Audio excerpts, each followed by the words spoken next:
Hello दोस्तों। मैंने बच्चों से सुना है कि कई बार बच्चे बोलते हैं कि मेरा पढ़ाई में मन नहीं लगता है, या जो भी मैं पढ़ता हूँ वो भूल जाता हूँ, या सब रटना पड़ता है। यह सब प्रॉब्लम्स मैंने बच्चों से सुना है, तो मैंने डिसाइड किया कि चलो एक वीडियो बना देते हैं कुछ टिप्स के बारे में, जिससे आपको जिसका यूज़ करके जिसको फॉलो करके आप अपनी पढ़ाई में अच्छे से मन लगा सकते हैं, और आपका अच्छा से अच्छा परसेंटेज मार्क्स भी हासिल कर सकते हैं। तो चलिए स्टार्ट करते हैं। देखिए, सबसे पहले मैं बता देता हूँ कि देखिए, जो भी विषय आप पढ़ते हैं उस विषय में आपका 100% फोकस होना चाहिए, क्योंकि आप पता ही आपको, अगर लेंस का फोकस अगर हम कागज़ पे करते हैं तो कागज़ जल जाता है, देखे होंगे आप लोगों ने, क्योंकि उसका पूरा का पूरा फोकस वहीं पे रहता है। उसी तरह आप लोग भी कोशिश करिए, जो भी सब्जेक्ट की पढ़ाई कर रहे हो तो उस सब्जेक्ट पे आपका पूरा का पूरा फोकस होना चाहिए। अगर आप मैथ्स की पढ़ाई कर रहे हो तो पूरा ध्यान मैथ्स पे होना चाहिए, ना कि किसी अदर सब्जेक्ट पे। तो इसी तरह आपको प्रत्येक सब्जेक्ट के लिए जिस भी चीज़ का अभ्यास कर रहे हैं या जो भी पढ़ाई कर रहे हैं उसके ऊपर 100% फोकस देना है आपको। और दूसरी टिप्स ये है कि आपका एक कोई लक्ष्य निर्धारित नहीं रहता है। अगर आपने ठान लिया कि मुझे ये करके, पढ़ाई करके यह अचीव करना है या यह बनना है, तो आपका लक्ष्य अगर निर्धारित रहेगा तो आपका पढ़ाई से मन हटेगा नहीं, मतलब आप डिस्ट्रैक्ट नहीं होंगे, भले ही कितनी प्रॉब्लम क्यों ना है, क्योंकि आपने लक्ष्य निर्धारित किया है। जैसे आपको आपकी मैथ अगर वीक है तो आपने डिसाइड किया है कि मुझे मैथ में बहुत अच्छा बनना है, मुझे बहुत अच्छा मार्क्स हासिल करना है, तो ये अगर आपने डिसाइड कर लिया तो आपका मन उसमें लगेगा ही लगेगा। तो आपको अपने लक्ष्य को निर्धारित करना है। और तीसरी टिप्स ये है कि आपको किसी भी विषय का जैसे कम नॉलेज होता है तो हम उसको क्या करते हैं, इग्नोर करते हैं, उसमें हम ज़्यादा इंटरेस्ट नहीं रखते हैं। सपोज़ करिए मुझे मैथ नहीं आता है तो मैथ में मैं ज़्यादा इंटरेस्ट नहीं लूँगा और उसको ज़्यादा पढ़ूंगा नहीं, बस केवल पास होने के लिए इतना ही पढ़ूंगा, ऐसा नहीं करना है आपको।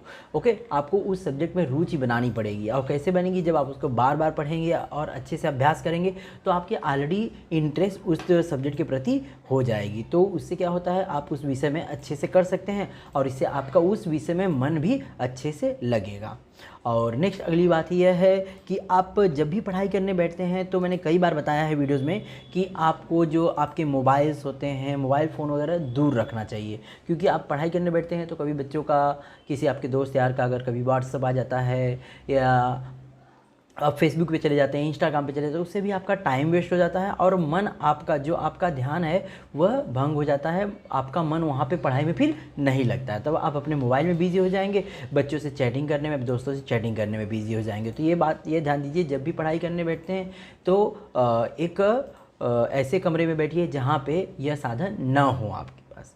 और नेक्स्ट अगली बात यह है कि जब भी आप पढ़ाई करने बैठते हैं तो किसी टेबल या कुर्सी की हेल्प से, मतलब कुर्सी पे बैठ के टेबल की हेल्प से, टेबल रहे वहाँ पे पढ़ाई करिए, ना कि बेड पर सो के पढ़ाई करिए। क्योंकि बेड पे सो के भी पढ़ाई करने से हमें क्या है, आलस, हमारी शरीर को एकदम पूरी तरह आलस मिल जाता है और हमें इससे नींद भी आ जाती है, तो इससे हमारा मन नहीं लगता है। तो ये कुछ बातें हैं जिसको आपको ध्यान देना है। और भी कुछ बातें हैं जो कि मैं बता रहा हूँ, जैसे कि अगर आपको लगता है कि आपको मोटिवेट होना है, आपको मोटिवेशनल टिप्स चाहिए, तो आप वो मोटिवेशनल टिप्स के लिए यूट्यूब पे जा सकते हैं। बहुत ढेर सारे एजुकेटर हैं, मोटिवेटर हैं, जो आपको लगातार मोटिवेट करते रहेंगे, जिससे आपके मोटिवेशनल, जो आपकी प्रेरणा है वह जागरूक होती रहेगी और उससे आपको पढ़ने के लिए और ही अच्छा अवसर मिलेगा। और यह भी होता है, कई बच्चों का, मैंने पूछा है बच्चों से कि आप 10th के बाद क्या करना चाहेंगे, तो उनका कोई लक्ष्य निर्धारित वहाँ पे भी नहीं होता है, किसी भी क्षेत्र में उनका डिसाइड नहीं होता है कि उनको क्या करना है ज़िंदगी में। तो इसीलिए आप क्या करिए, अपनी ज़िंदगी के, मतलब क्या आपको बनना है, क्या अचीव करना है, उसको भी आप निर्धारित करके रखेंगे ना, तो उसमें भी थोड़ा आपका हेल्प होगा कि वह आपकी पढ़ाई में मन लगने लगेगा वहाँ से भी। और एक लास्ट टिप्स है कि देखिए, जब भी पढ़ाई करने बैठते हैं तो आप कोशिश करिए, आप जैसे आप 10th क्लास में हैं तो आपके 10th बच्चों के साथ में बैठ के पढ़िए। क्यों, उनके साथ बैठ के अगर पढ़ते हैं, अगर आपको कुछ डाउट आता है तो पूछ सकते हैं, या कुछ आपको याद हो गया तो उनसे आप पूछ सकते हैं कि भाई देखिए ये सब याद हो गया है, इस तरह। तो कोशिश करिए कि आप अपने दोस्तों के साथ में ग्रुप से, जैसा बोला जाता है, ग्रुप के साथ में बैठ के पढ़ाई कर सकते हैं। ये नहीं कि ग्रुप में बैठ के टाइम पास करना, नहीं। तो ये सब सारी चीज़ों को अगर आप ध्यान देते हैं तो आपका मन पढ़ाई में लगेगा। और ये सारी टिप्स यूज़ करके बहुत सारे बच्चे बहुत आगे बढ़ चुके हैं। और एक लास्ट टिप्स ये है कि हर किसी कार्य का एक समय सारणी, टाइम टेबल बनाना ज़रूरी है। मैंने हर बार बोला है कि अगर आप टाइम टेबल नहीं बनाते हैं तो फिर आपको समय के लिए कंप्लेन करना पड़ेगा कि मुझे इस काम के लिए समय नहीं था, मुझे यहाँ जाने के लिए समय नहीं था, मैं ये नहीं कर पाया, मैं वो नहीं कर पाया। क्यों? क्योंकि आपने समय सारणी या तो टाइम टेबल नहीं बनाया है। हर चीज़ का एक टाइम टेबल होता है। खेलना कूदना खाना पीना सब कुछ एक अगर व्यवस्थित टाइम टेबल के हिसाब से आप करते हैं तो भी आपका फिर पढ़ाई में मन आराम से लगे, क्योंकि आपका सारे काम अगर सुनिश्चित समय पे हुए रहेंगे तो आप किसी भी सब्जेक्ट या किसी भी काम में रुचि रख सकते हैं। तो ये सारी टिप्स मैंने बता दिया है जिसको आप फॉलो करके आप अपने पढ़ाई में ध्यान लगा सकते हैं। और अगर अभी भी कोई दिक्कत रहेगी तो आप मुझे कमेंट करिए, और वीडियो अच्छी लगी तो दोस्तों में ज़रूर शेयर करिए। अगर चैनल पर नए हैं तो चैनल को सब्सक्राइब करना ना भूलिए। Thank you.